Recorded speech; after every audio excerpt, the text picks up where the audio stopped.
অনেকেই জানতে চেয়েছেন আমার এই ব্যাকগ্রাউন্ডে কন্টেনার দেখা যায়, এত প্রোডাক্ট বিক্রি করতে হয়? বলি বাবা, কাকে বিক্রি করে এসব দামি দামি প্রোডাক্ট? বিক্রি করাতে আমার আপত্তি নেই, কারণ কিনতে যখন আপত্তি নেই, বিক্রি করাতে আপত্তি থাকা উচিত নয়। অ্যাকচুয়ালি ওই অর্থে বিক্রি করতে আমার বিজনেসে হয়। এই খবরটা আপনাকে কে দিয়েছে? আমার তো প্রধান কাজ হলো আমি প্রোডাক্ট ইউজ করি। আগে একটু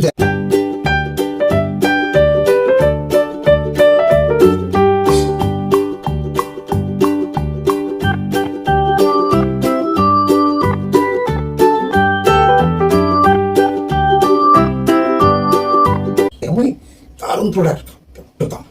আচ্ছা, আপনার কি মনে হয় সত্যি যদি খুব দামি হতো এবং কোনো কাজের না হতো, এইসব প্রোডাক্টগুলো ইউজ করতাম? প্রচুর প্রোডাক্ট, কিন্তু রেজাল্ট আপনাকে নিজেকে এনজয়। এই যেমন আমি এখন যদি কোনো একটা গন্ধ শুকে আপনাকে বলি দারুণ, ডিজিটালি তো সেটা বোঝানো যাবে না, আপনাকে বুঝে নিতে হবে। আর যদি খারাপ হয়, ভালো না লাগে, ওকে, আবার আগের ব্র্যান্ডে ফিরে যাবেন। এখানে ফ্রি অফ কস্ট রেজিস্ট্রেশন করিয়ে আপনি দেখার সুযোগ পাচ্ছেন, প্রচুর ডিসকাউন্ট পাওয়ার অপশন পাচ্ছেন। আপনার প্রয়োজনে আপনার কেনা আপনি নিজেই কিনবেন অনলাইনে। আমরা শুধু জাস্ট আপনাকে এই এক্সপিরিয়েন্স শেয়ার করলাম। আমার ভালো লেগেছে, আপনারও লাগতে পারে, কারণ আপনার বাড়িতেও দাঁত মাজা হয়, সাবান শ্যাম্পু মাখা হয়, আপনি খরচ করেন কষ্টের পয়সা, সেখান থেকে একটি পয়সা ফেরত পান না, কোনো মানি ব্যাক গ্যারেন্টি পান না, খুলে ফেললে তো প্রশ্নই আসে না। এখানে সমস্ত আনকমন অপশনগুলো আছে। আসুন, না দেরি করবেন না। অনেকদিন অনেকবার শুনেছেন এমন এমন এমন, ভালোটা সবাই জানে, দাম বেশিটাও সবাই শুনেছি, ব্যবহার না করলে কি করে বুঝবো?